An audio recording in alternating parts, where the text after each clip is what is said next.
Bonjour à toutes et à tous, c'est Lisao. Je suis super contente d'avoir le temps de tourner un podcast créatif. Donc bienvenue à celles qui me suivent depuis la dernière fois que j'ai fait un podcast, ce qui remonte à plutôt longtemps. Et bienvenue à celles qui me découvrent aujourd'hui. Donc je vais vous présenter mon podcast tricot avec un petit peu de teinture que je réalise en amatrice. Et donc voilà, pour vous expliquer mes projets que j'ai tricotés, que je suis en cours de tricotage ou que j'envisage pour la suite.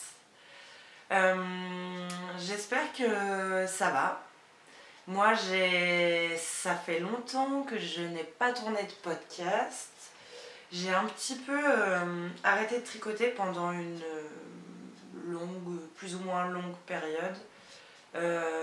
Parce que j'avais d'autres loisirs et puis j'étais un peu dans une période de frustration et je pense que je m'étais pas relancée soit de nouveaux défis, soit pour relancer des projets qui me tenaient vraiment à cœur sur des modèles qui me plaisaient, etc. J'avais vraiment perdu le goût du tricot. Et puis, faut croire que c'est revenu, ma vie s'est un petit peu stabilisée, donc ça m'a laissé aussi un petit peu plus de temps. Je me suis vraiment rendu compte que le tricot, c'est quelque chose que j'aime beaucoup. L'univers des arts textiles en général, ça m'attire beaucoup. Et je suis très frustrée par le manque de temps que j'ai. J'ai un emploi à plein temps, j'ai une vie familiale très active, on a beaucoup de repas de famille, etc. Donc c'est vrai que les week-ends passent très vite. Et puis bon, bah il y a d'autres choses, les activités sportives, etc. Et c'est vrai que des fois c'est frustrant de ne pas avoir le temps de faire tout ce qu'on a dans la tête.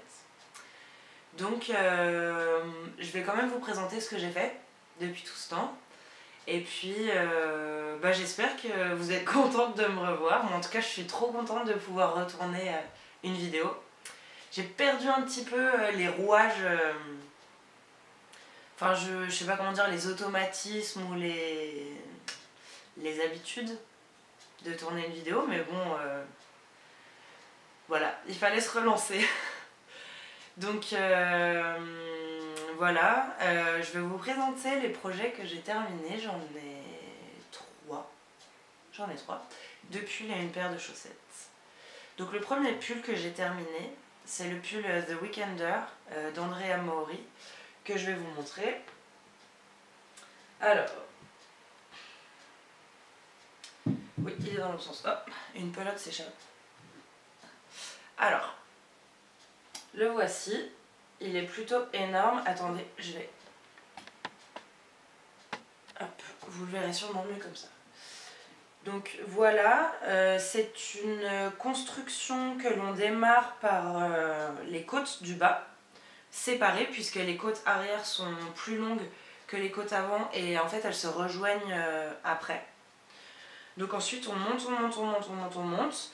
Alors en fait ça c'est le point jersey envers, mais en fait on le tricote en jersey endroit. Ici voilà, le jersey endroit. Et il se porte sur le jersey envers. Et en fait, on le tricote à l'endroit et on retourne le modèle pour tricoter les manches. Donc on monte en fait tout en haut. On sépare les manches. Et ensuite, donc on va...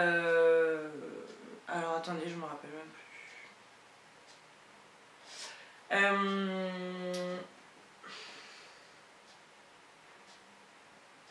Oui, c'est ça. En fait, on va tricoter un côté puis l'autre, les rejoindre en haut avec comment ça s'appelle, un rabattage à 3 aiguilles.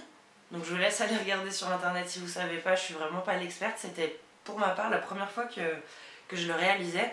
Mais en gros, ça consiste à prendre à tricoter en fait l'aiguille, la maille de devant et la maille de derrière, et ensuite de faire un rabattage normal, enfin normal basique, simple, mais en prenant donc à chaque fois la maille de l'endroit et de l'envers. Ce qui fait que ça va coudre et assembler la face avant et la face arrière du tricot. Et puis ensuite les manches avec des diminutions et terminer par les côtes et rabattre les mailles. J'avais fait une taille M, il me semble, mais c'est vrai que là je le trouve très très large. Vous pouvez aller voir sur Instagram avec mon pseudonyme Draw or Die. Je vous mettrai le lien en description pour aller voir ce que ça rend. J'avais pris quelques photos.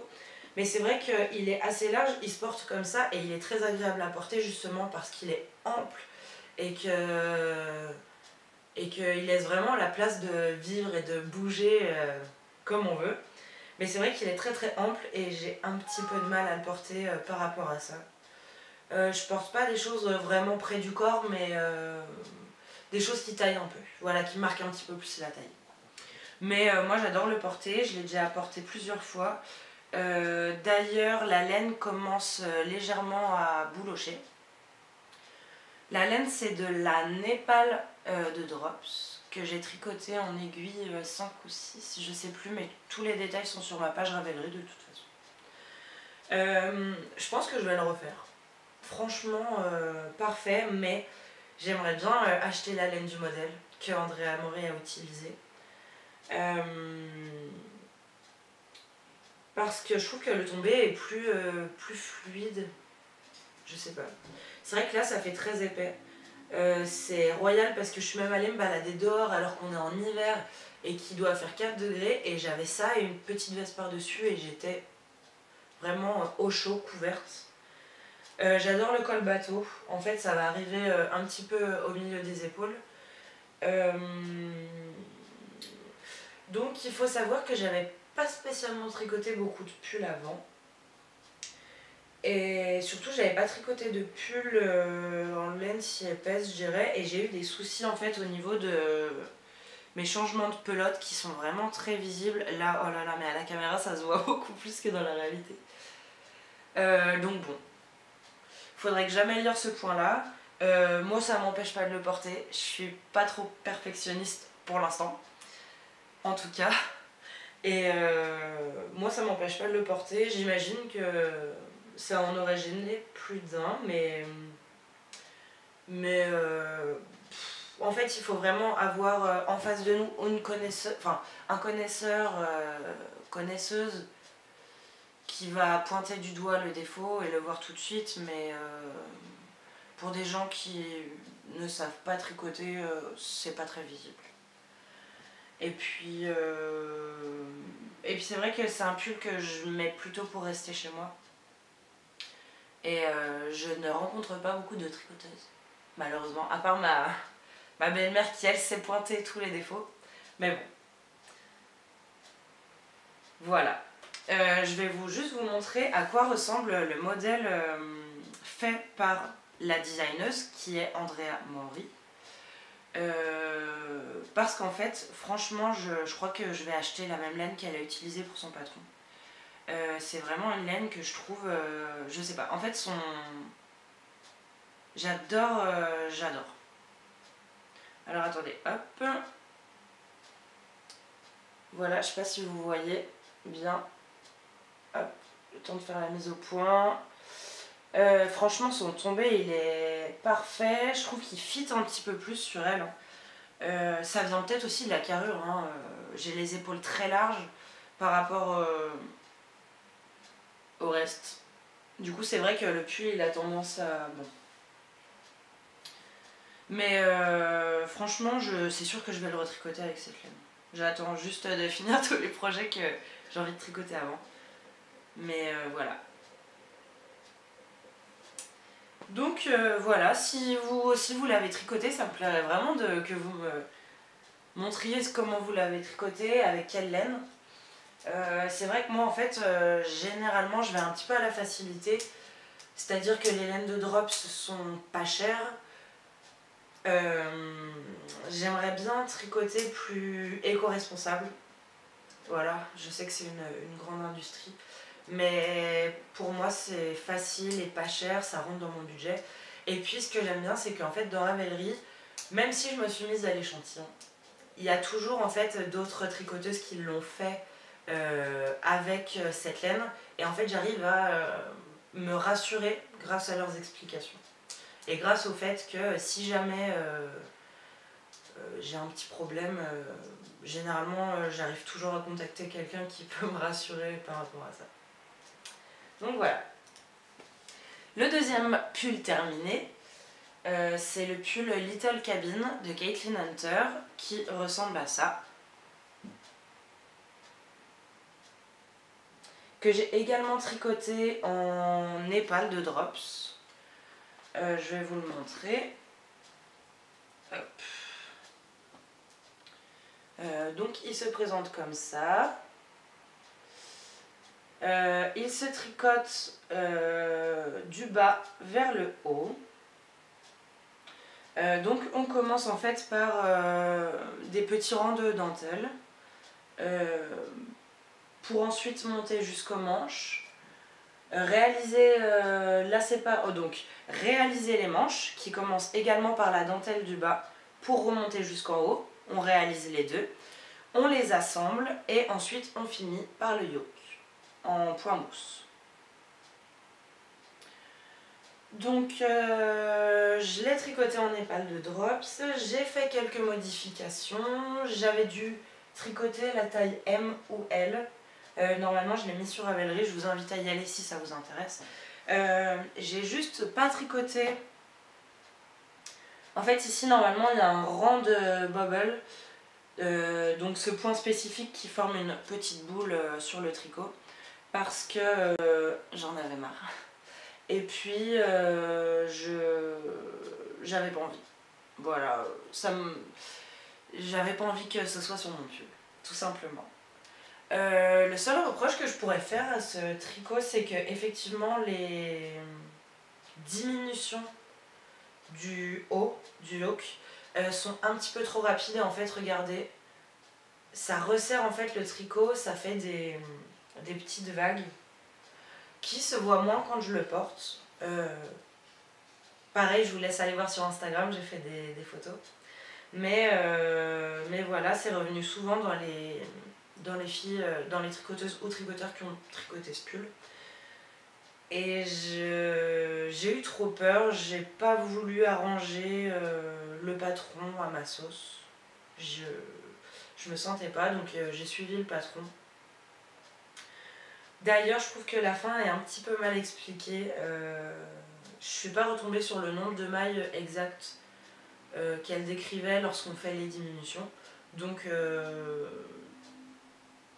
bref, j'ai arrangé un petit peu le truc et puis je suis retombée sur le nombre de mailles qu'il me fallait pour commencer les côtes avec les rangs raccourcis à l'arrière pour remonter un peu les côtes de derrière. Et puis voilà. Sinon, franchement, je suis très contente. Pareil, je l'ai déjà porté quelques fois. Je le trouve très bien. Pareil, il tient très chaud. C'est vrai qu'on le tricote assez serré.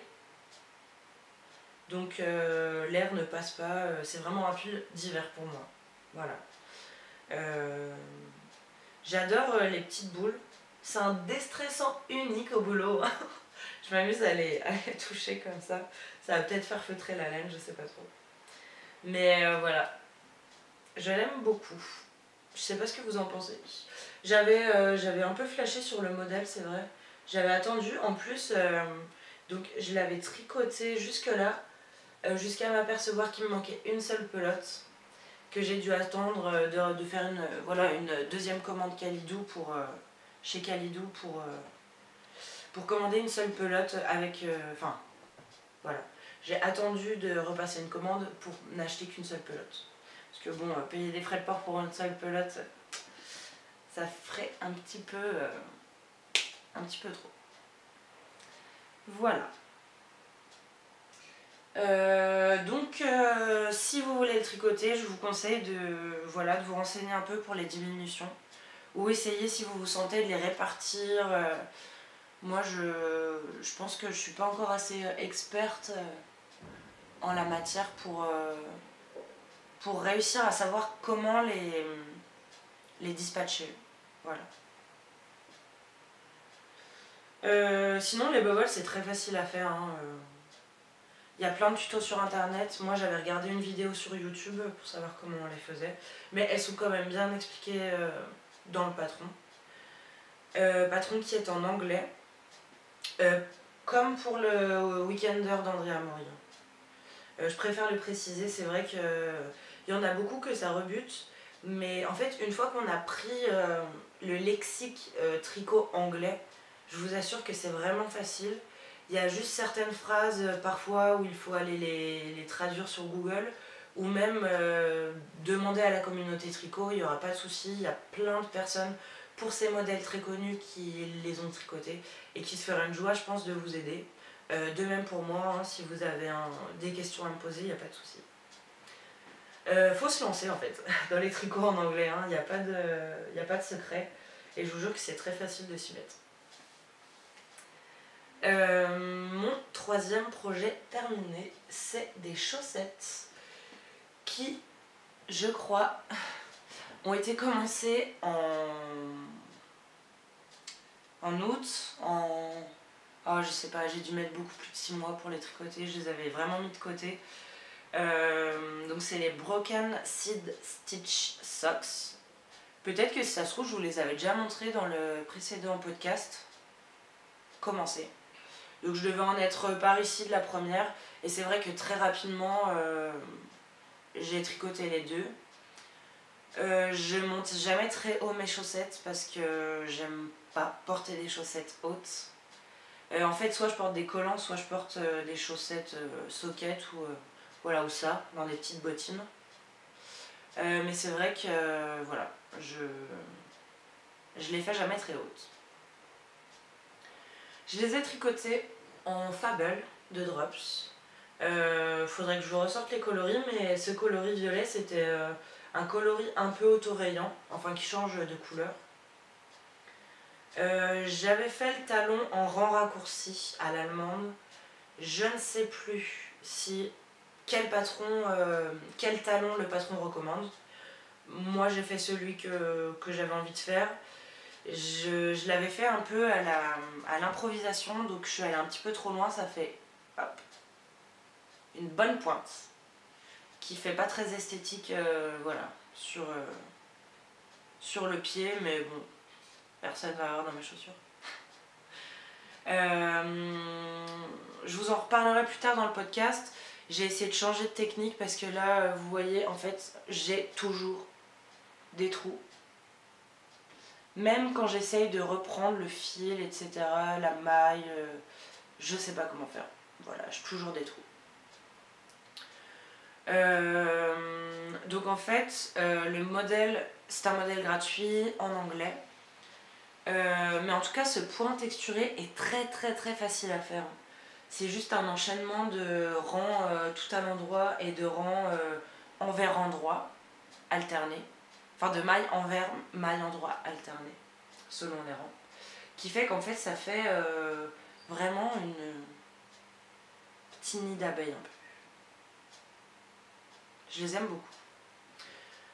Bon, j'avais fait une petite erreur. Normalement, le point Broken Seed Stitch aurait dû se retrouver aussi à l'arrière. Et j'ai oublié. Mais voilà, je les aime beaucoup. Je les aime beaucoup. Bon, à part ce talon, il faut vraiment que je trouve une solution. Donc moi, je les avais tricotés de la pointe vers le haut. En aiguille double pointe parce que le Magic Loop en chaussette avec un long fil, impossible pour moi. Je trouve qu'en double pointe ça va beaucoup plus vite. Le seul souci c'est que j'en tricote qu'une à la fois, quoi. Mais bon, pour moi ça va très vite. Voilà. Si vous voulez, pareil, je peux vous montrer le modèle, hop, en tout cas la photo d'origine. Hop, c'est d'ailleurs cette photo qui m'avait énormément donné envie de les tricoter.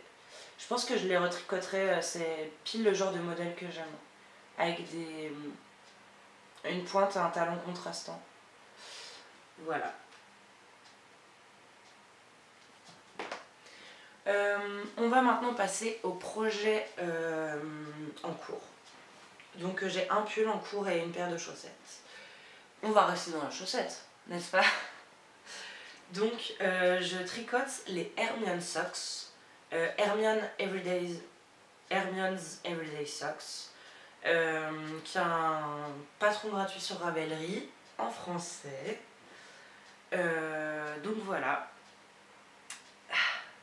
Couleur un peu spéciale, je vous l'accorde, mais bon, c'est des chaussettes. C'était pour terminer des restes que j'avais.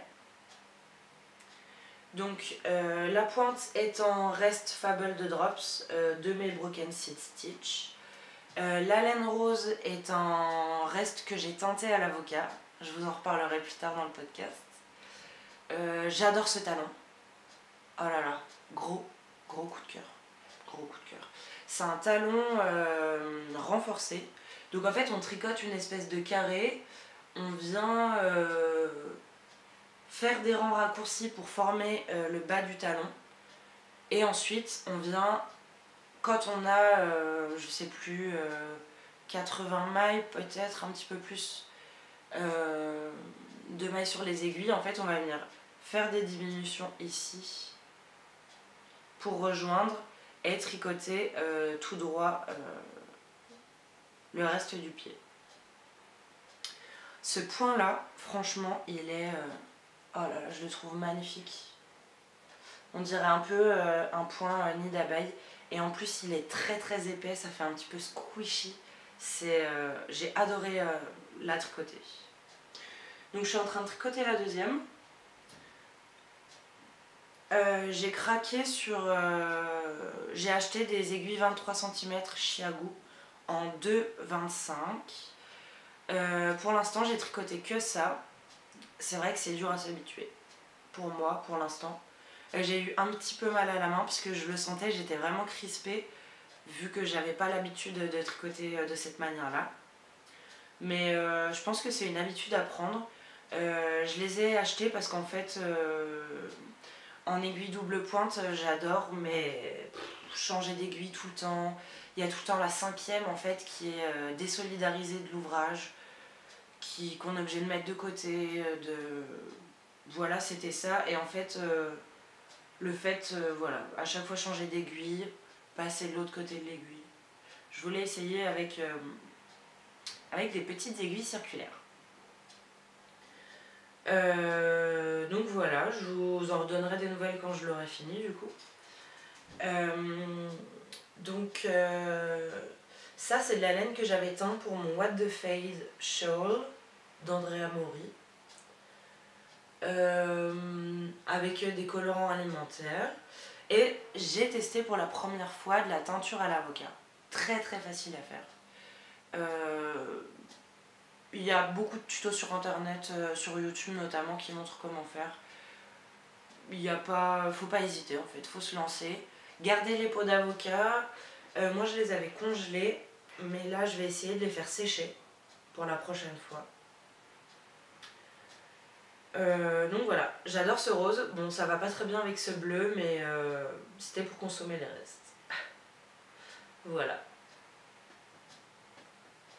Pareil, le point il est très facile à faire, ça passe très vite en fait, ça rythme un peu le tricot. J'ai fait juste une erreur sur le patron, c'est que normalement le gousset aurait dû diminuer plus en longueur. J'ai fait des diminutions à tous les rangs alors qu'en fait il fallait en faire qu'un rang sur 2 dans le patron il me semble. Donc ça fait un gousset très court en fait. Je sais plus si c'est qu'on appelle le gousset. Mais voilà, cette partie là de diminution devrait être beaucoup plus longue, arriver 2 fois plus longue je pense jusqu'ici. Je dirais. Mais voilà.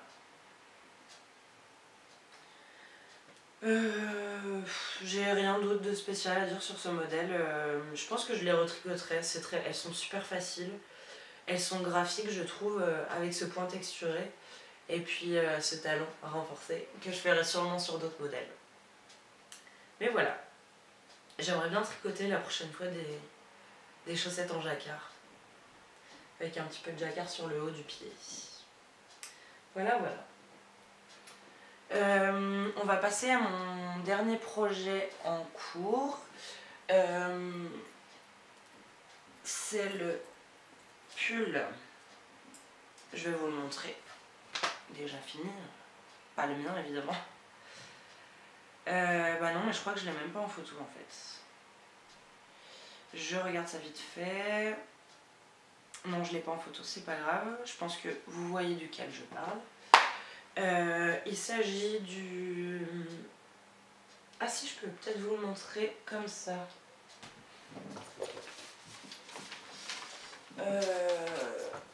Non, bon écoutez, c'est pas grave. J'ai perdu mes notes en plus.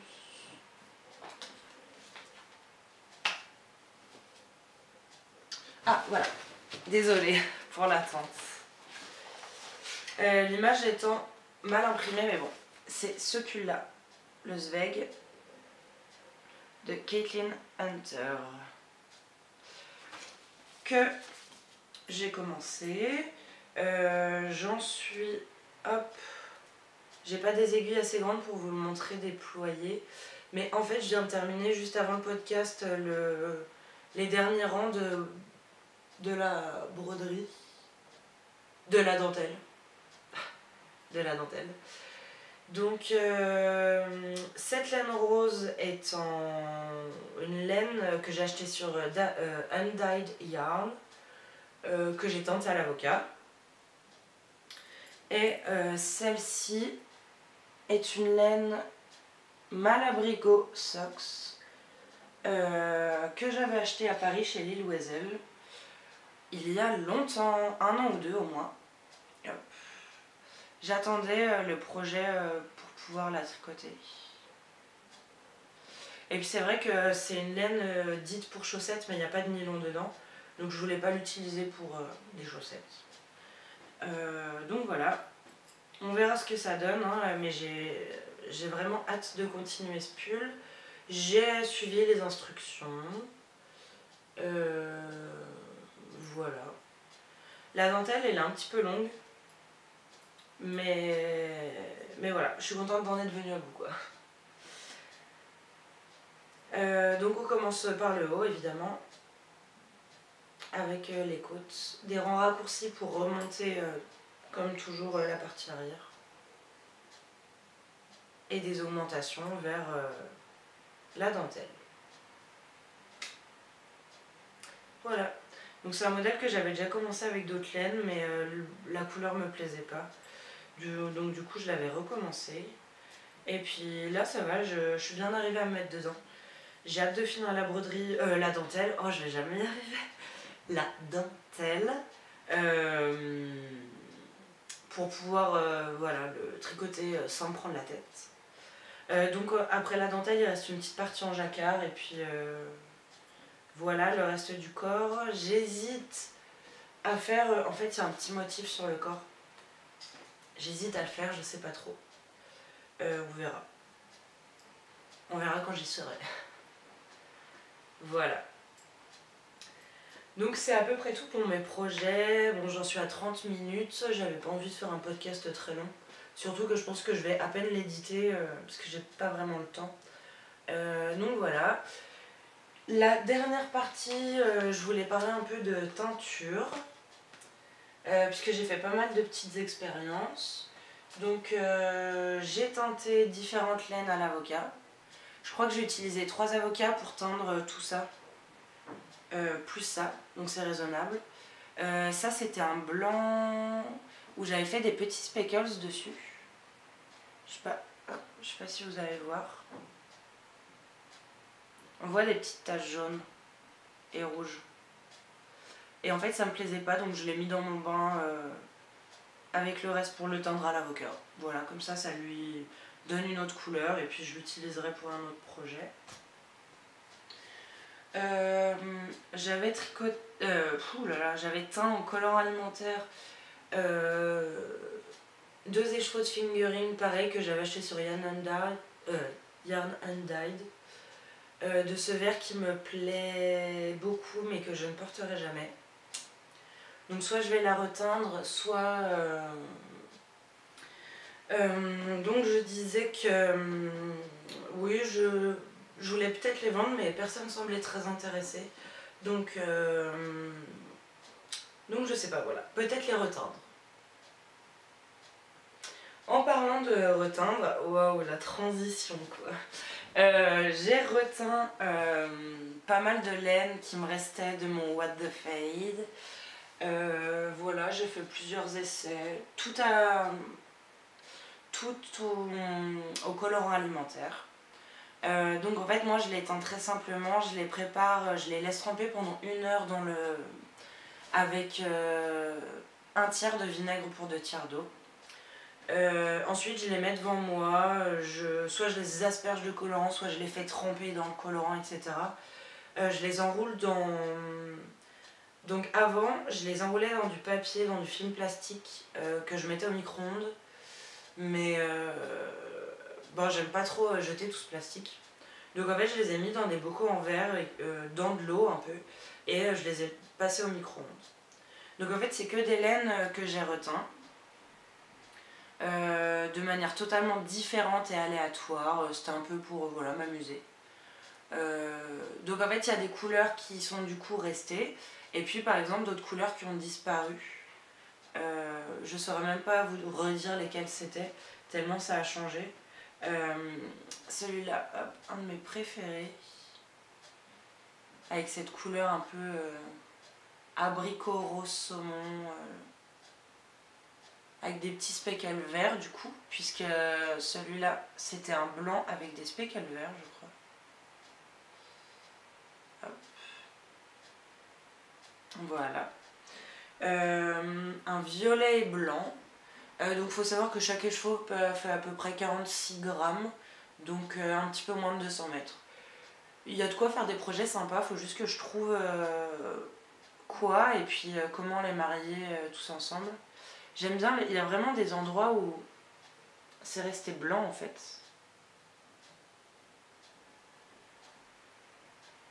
Donc des endroits très violet foncé et des endroits où c'est vraiment resté blanc.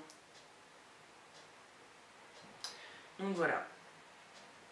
Ça c'était vraiment parce que bon, j'avais pas le temps, mais j'aimerais vraiment m'intéresser à la teinture naturelle que je trouve quand même plus respectueuse de l'environnement, moins chimique. Comme tout, suffit de savoir d'où viennent les produits qu'on utilise. Donc voilà, au total. Bon, je pense que ça va finir en chaussettes parce que les couleurs se marient pas trop ensemble. J'aurais bien voulu garder quelques couleurs pour faire les couleurs contrastantes d'un brioche allécheuse de Andrea Mori. J'ai le patron depuis que j'ai commencé à tricoter, je crois. Mais je ne l'ai jamais fait. Voilà, voilà. En parlant de teinture végétale, et ce sera un peu le mot de la fin, j'ai acheté 2 livres. Hop, le premier, ce serait bien que je vous les montre à l'endroit. Teinture végétale d'Aurélia Wolf. Donc, dans ce livre, ce que j'aime beaucoup, c'est qu'elle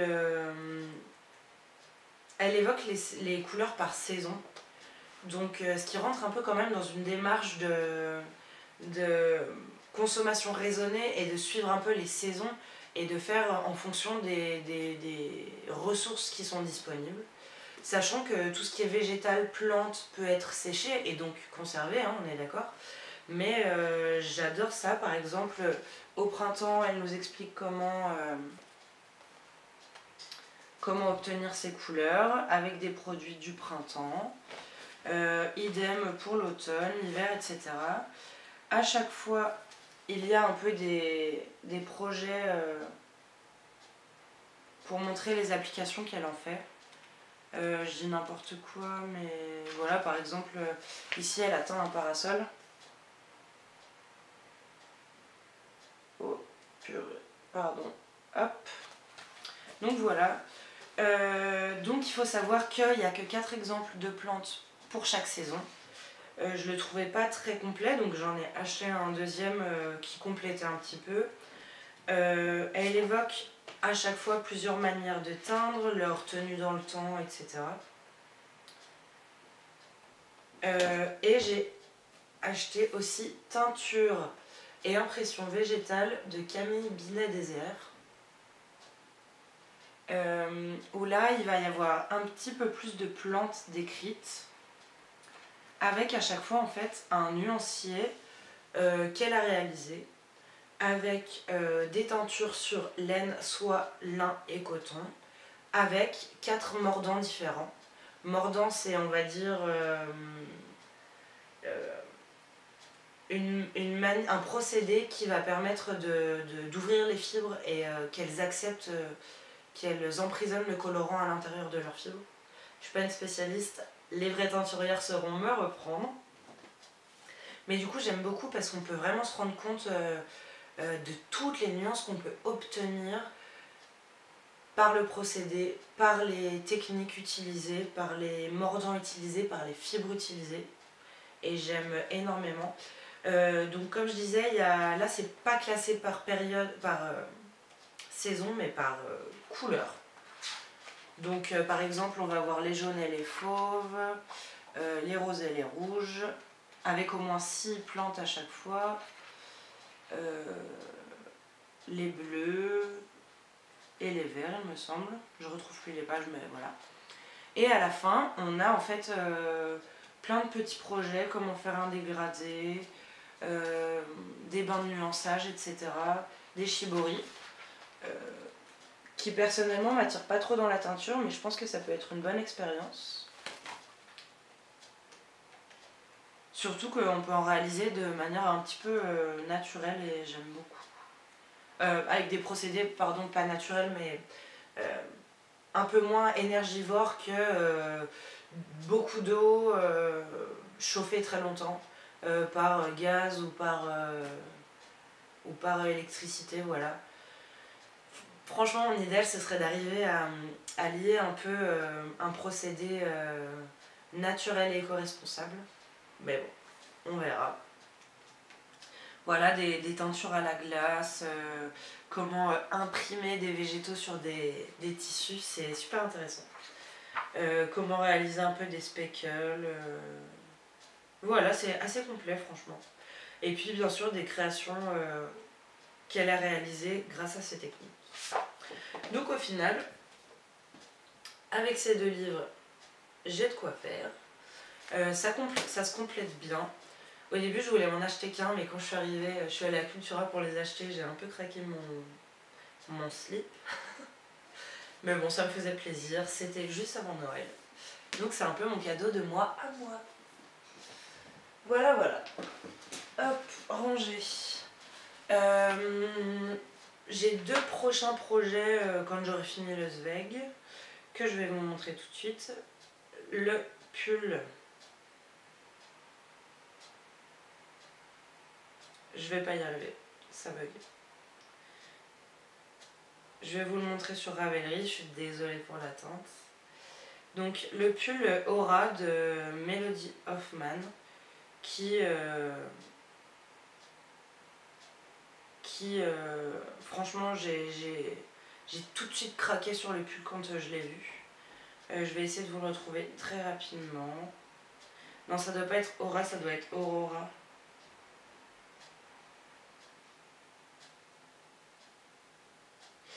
Toujours pas.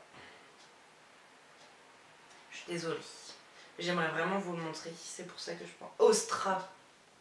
C'est le pull Ostra de Melody Hoffman.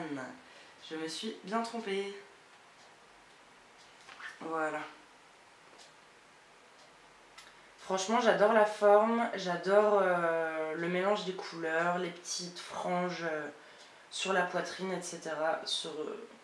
J'adore, donc j'ai absolument une hâte incommensurable de le tricoter. Et le Tecumseh de Caitlin Hunter, que tout le monde tricote. Voilà, je suis un peu en attente sur ce projet parce que j'ai vu beaucoup de commentaires par rapport à la construction, donc j'hésite un peu. Donc moi je vais le tricoter avec des laines écrues jaune et noire, jaune et grise foncée comme sur le modèle en fait. C'est vraiment ces couleurs là qui m'ont fait craquer. Voilà, voilà. Bon bah on arrive sur la fin. J'espère que ce podcast vous aura plu, que vous étiez contente de me retrouver. Moi j'ai pris beaucoup de plaisir à tourner cet épisode, j'espère que ça s'est vu. Je ne promets rien quant au prochain épisode, je ne sais pas quand il sortira, mais je me ferai un plaisir de le tourner également. D'ici là j'espère que vous tricoterez bien aussi. Montrez-moi vos projets si vous avez fait les mêmes que les miens, j'adorerais les voir. Des fois je préfère les versions des autres que les miennes, mais bon, voilà. Sur ce, bon visionnage. Non, ça c'est déjà fait. Bonne suite de vos ouvrages. Et puis on se retrouve la prochaine fois. Merci!